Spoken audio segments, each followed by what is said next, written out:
A vida do imigrante não é um mar de rosas, definitivamente. Mas o que pouca gente fala é dos perrengues que enfrenta ou que já enfrentou. Eu sou Edilene Gualberto, advogada, assessora migratória em Portugal, e neste vídeo eu quero te contar os maiores perrengues que euzinha e a minha família enfrentamos aqui em Portugal. Vem comigo! Há quem diga, mas você é advogada, tem bons rendimentos, vive bem, viaja sempre, não sabe o que é a realidade da maioria dos imigrantes. E também há quem diga que quando trazemos relatos ruins é para tentar minar o sonho das pessoas. Eu, de fato, adoro falar de coisas boas, porque de tragédia a nossa vida já é cheia. Mas recentemente eu publiquei um vídeo lá no meu @Edilene Gualberto da Rede Vizinha. Eu comecei falando que não é um mar de rosas, mas eu estava mostrando o meu mar de rosas. Então eu resolvi gravar esse vídeo, porque eu também já tive muito perrengue aqui em Portugal. E aí eu trouxe para vocês um pouco da minha história e da minha família. Mas antes, não esquece de deixar aqui o seu like e se inscrever aqui no canal se não for inscrito. Bom, eu já era advogada no Brasil, meu marido já trabalhava com tecnologia, com a área de TI, e a minha mãe vendeu um salão de beleza que ela teve por quase 20 anos. Temos 3 filhos que chegaram aqui com 5, 7 e 10 anos. Nós viemos com uma reserva financeira sim, mas apertada. Eu mantive alguns processos no Brasil e a aposentadoria da minha mãe ajudava a pagar o nosso aluguel aqui, mas tinha que ser um aluguel bem barato. Nós conseguimos um apartamento de 2 quartos, graças à assessoria migratória que nos atendeu e ao senhorio muito simpático que aceitou uma família grande num apartamento pequeno, que não é muito usual por aqui. Bom, os primeiros perrengues, que eu não acho nada chique, é que apesar de estar na Europa, minha mãe dividiu o quarto com 3 netos e tínhamos apenas uma casa de banho. Já imaginaram quanta briga, bagunça e desespero para usar um banheiro para 3 adultos e 3 crianças? Pois, foi um dos perrengues. O meu marido e toda a minha família veio para reagrupar na minha autorização de residência. E eu só tinha entrevista em maio, na época no CEF, nós chegamos em fevereiro. Sem a minha autorização de residência e sem previsão de ter, nem pensem que só agora é difícil, ok? Já era ruim, agora só piorou. Sem previsão de ter esses documentos, o meu marido virou PhD em entrevista.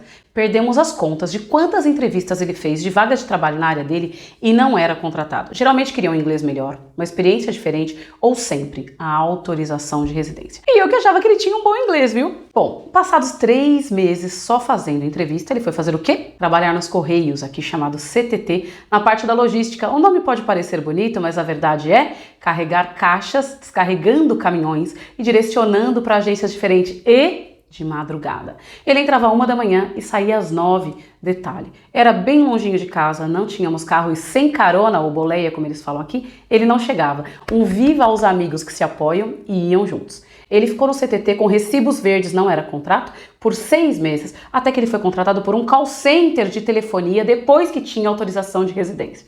E eu me lembro que durante o treinamento desse call center, eles pagavam 10 euros por dia de treinamento.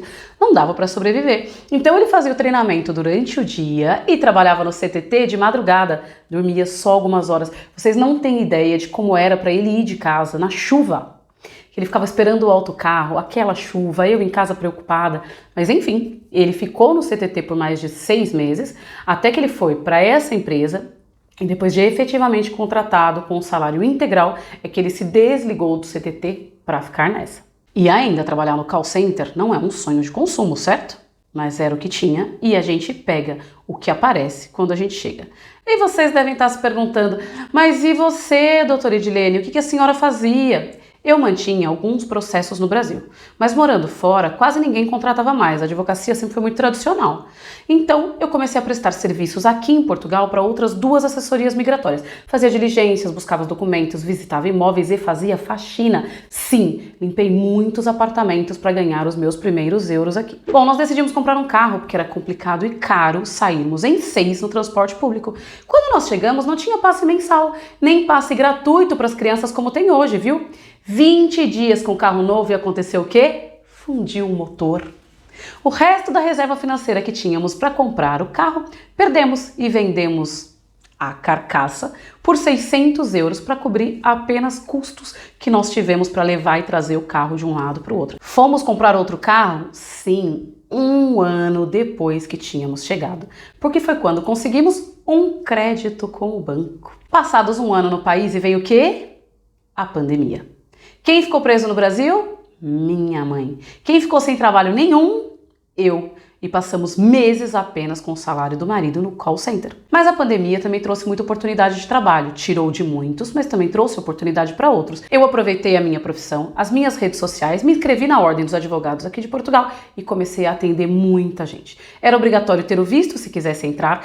Quando chegava, ficava de quarentena, então as pessoas tinham que chegar com uma casa já alugada, mercado feito, documentos tirados e graças a Deus eu não parei mais de trabalhar. As empresas de tecnologia que contratavam muito gente de fora, faziam processo de visto e traziam pessoas com experiências diferentes, na pandemia tiveram que aderir o quê? Ao mercado nacional, e foi a vez do meu marido entrar no mercado de tecnologia aqui em Portugal, melhorar o seu currículo e graças a Deus ele continua trabalhando. Mas vejam, 1 ano e 9 meses depois de estar em Portugal, que o meu marido foi trabalhar na área dele, mesmo com mais de 30 anos de experiência em um país com tanta demanda na área. E para encerrar, porque eu já cansei de falar de tragédia e eu gosto mais de falar do sucesso do meu trabalho e das viagens que eu faço aqui, sabe aquele apartamento pequeno que nós chegamos com 2 quartos? Pois um dos filhos virou adolescente. A gente precisava de um espaço maior, eu e o marido fazendo home office e trabalhando em casa.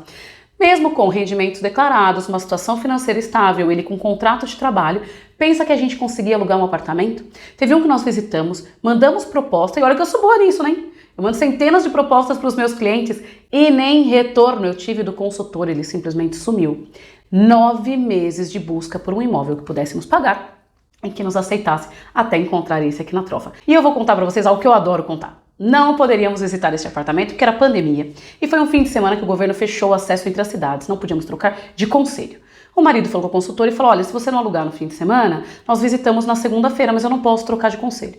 Quando ele me disse isso, eu falei, você liga lá de novo e diz que a gente vai visitar no sábado sim. Por quê? Porque algumas pessoas poderiam sair e atravessar se fosse a trabalho. E o que eu disse a ele, a minha profissão permite. Então você vai ligar e vai dizer que nós vamos visitar no sábado. Gente, eu estava apavorada com medo de perder o apartamento porque eu não vim visitar no sábado. Visita realizada no sábado de manhã.